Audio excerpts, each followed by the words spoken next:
David Beckham's recent Netflix documentary has been widely praised, but it seems to have missed the opportunity to explore some intriguing aspects of his life. Surprisingly, the series didn't delve into some of these personal details. In this video, we tell you all the in-depth details about his hectic but legendary life. Notably absent was an in-depth look at Beckham's reported infidelity. While the documentary briefly mentioned media rumors and their impact on the Beckhams, it stopped short of exploring the allegations themselves. The controversy began after Beckham's 2003 move to Real Madrid, involving his personal assistant Rebecca, who later claimed an affair in the media. Beckham dismissed these claims as absurd, yet notably, he didn't pursue legal action. This aspect of Beckham's life was conspicuously omitted from the documentary. Manchester, Madrid, Los Angeles, Milan, and Paris.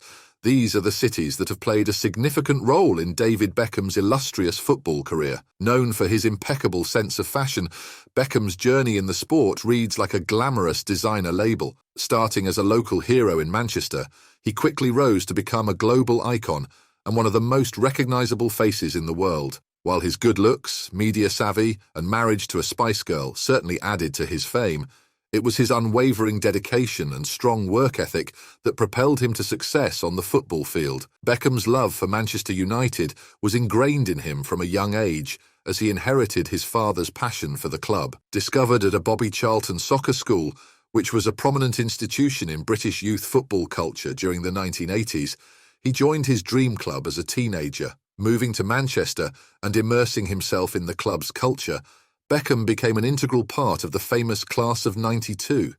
He received dressing room invitations from legendary manager Alex Ferguson for away games in London, even before making his senior debut, which is a testament to his enormous talent and potential. At the age of 17, Beckham made his first appearance for Manchester United as a substitute in a League Cup game in September 1992. 2 years later, he earned his first start in another League Cup match, and in December 1994, he scored his first goal in a Champions League game against Galatasaray. However, in early 1995, Ferguson decided that Beckham would benefit from more playing time and sent him on loan to Preston North End. This experience toughened him up and endeared him to the Preston fans, who fondly remember his hard-working attitude during his time there. Beckham eventually returned to Manchester United, and in the summer of 1995, he solidified his place in the team after the departures of Paul Ince, Mark Hughes, and Andrei Kanchelskis, the latter being particularly relevant to Beckham's position on the right side of midfield. The rest, as they say, is history. By the end of the 1997-98 season, he was a star for the club and country. He had won a League and FA Cup double, a further league title, and a PFA Young Player of the Year award at Old Trafford, and had also won his first England cap, awarded by Glenn Hoddle in 1996. He had started every game in qualifying for the World Cup in France in the summer of '98, but was left out of the side for the first two group games.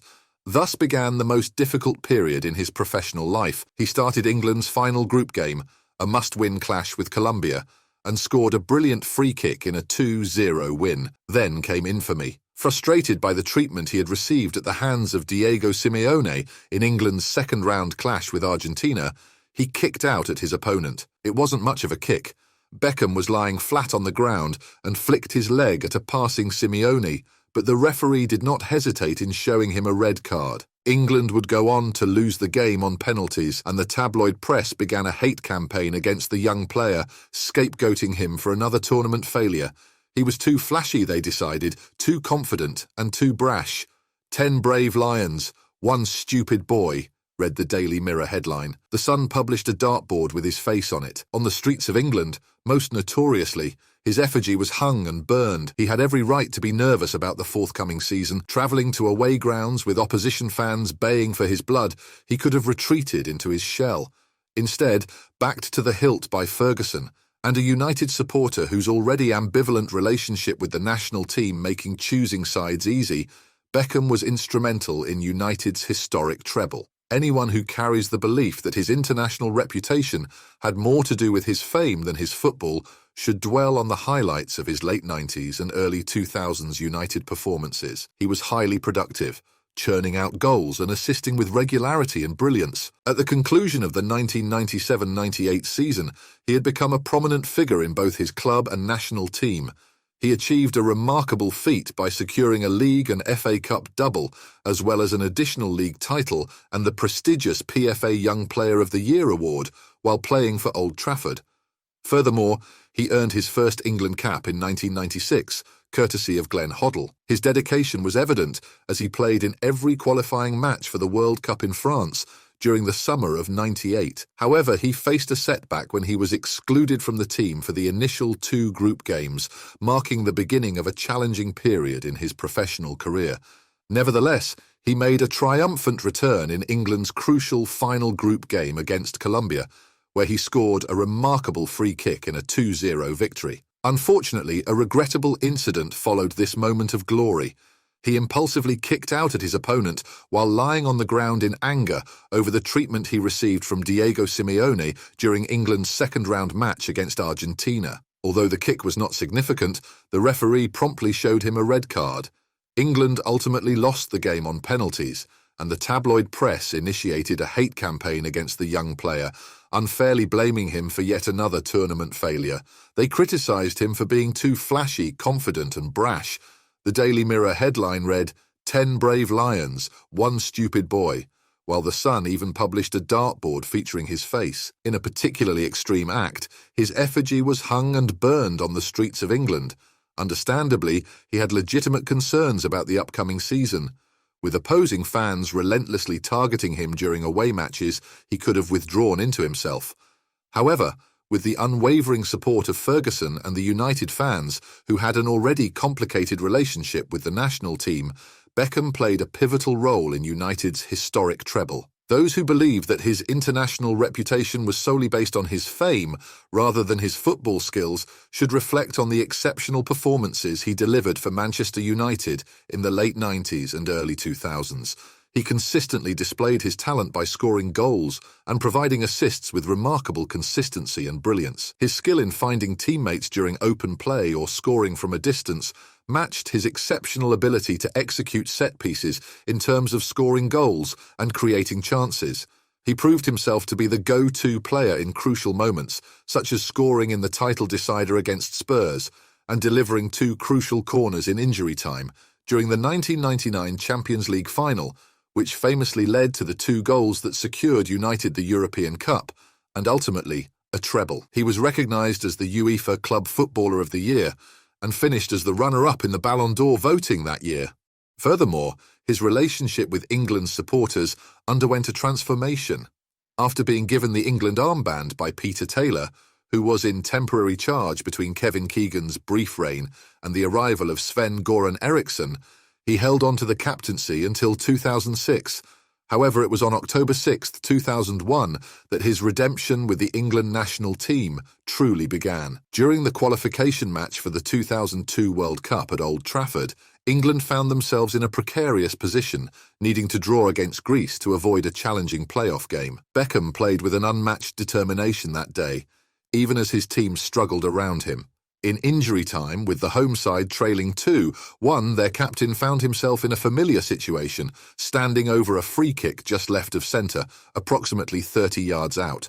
He expertly curled the ball into the top corner, instantly becoming a national hero. His goal from the penalty spot in a 1-0 group stage victory over Argentina in the World Cup finals further solidified his remarkable personal redemption story. At Old Trafford, he achieved 3 more league titles in the following 4 years as the Red Devils continued their near-complete domestic dominance. Nevertheless, a highly publicised falling out with Sir Alex Ferguson, who grew increasingly suspicious of Beckham's public image, led to Manchester United negotiating a deal with Barcelona presidential candidate Joan Laporta. Laporta promised to sign Beckham if he won the election. Laporta did emerge victorious, but Beckham declined Barcelona's advances and instead joined Real Madrid in 2003 as part of Florentino Perez's Galacticos project. And it wasn't until his final season at Madrid in 2007 that Beckham finally lifted another league title trophy. That particular season was noteworthy for another remarkable Beckham comeback. The club's hierarchy had deemed him surplus to requirements and had no plans to renew his contract. In response, Beckham shocked everyone by agreeing to a move to the LA Galaxy in the MLS at the end of the season. This decision didn't sit well with then Madrid manager Fabio Capello, who publicly stated that Beckham would never play for the club again. However, Beckham's hard work and talent led to his reintegration into the team, and he played a crucial role in their successful run. In fact, his contribution was so significant that the Madrid leadership attempted, albeit unsuccessfully, to reverse his transfer to the United States. His time in LA was a captivating period, ultimately considered a success due to the heightened international profile of the league and the influx of high-profile stars that followed in his footsteps. However, there was also some ambivalence. Beckham extended his loan move to AC Milan during the off-season to maintain his eligibility for England selection, which meant he missed the start of the MLS season. Upon his return, a banner in the crowd greeted him with the words, "Go home, fraud." Nevertheless, as was often the case throughout his career, Beckham remained focused and gradually won back the affection of the fans. He played a crucial role in helping the Galaxy secure the MLS Cup in both 2011 and 2012. After the match concluded, Beckham received the applause from the Stretford end, and a supporter threw a green and gold scarf symbolizing their protest onto the field. Beckham graciously accepted the scarf and draped it around his neck. The crowd erupted in approval, unsure whether it was a genuine act of solidarity or a well-executed public relations move. Perhaps it was a combination of both. Following his departure from the Galaxy, Beckham had one final chapter in his career. He joined Paris SaintGermain in January 2013, as any fashion label must have a workshop in Paris to be considered haute couture. During his time there, he generously donated his salary to a children's charity, won the league, and bid an emotional farewell at the end of the season. It was a fitting conclusion to an illustrious career. With 117 international caps, many as captain, Beckham's career included triumphs in England, Spain, the US, and France. His face is instantly recognizable worldwide, and he earned the respect of supporters from every team he regularly played in front of. Additionally, his ability to strike a dead ball was as exquisite as that of any player in the history of the game.